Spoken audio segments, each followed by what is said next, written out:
So we've now got all our information on our graph. We've only got a few more things to do before the graph is finished. So next thing we need to label what each of these things are, because at the moment all we can know is that we have no idea what this graph is meant to show. So one of the things we'll need to do to start off with is we'll need to explain who these people are. So in this is just, we're going to label this side as the person that's washed their hands. So that's just the person. Okay. The next thing we're going to need to do is to label this side with all our numbers.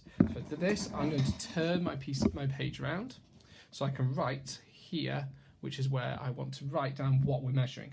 And in this, we're measuring the number of times that that hands were washed. So I'm going to write that down.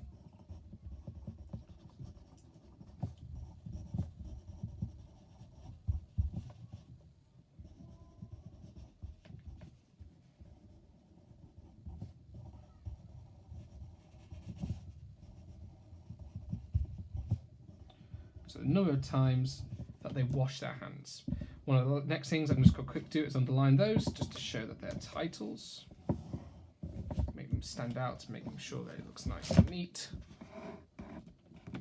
I'll underline the bottom one as well for person. And that leaves us now with just one more job to do, and that is to explain what this graph is all about. So all that means is I just need to sort of write a sentence to sum it up. And the way I often start these sentences is by making sure that I start off my sentence with a graph to show.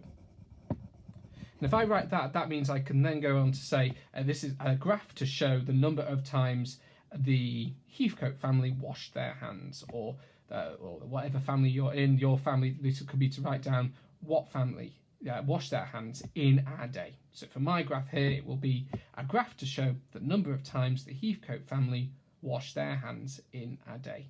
And the last job you'll need to do after that is underline it. And then you'll have your finished graph.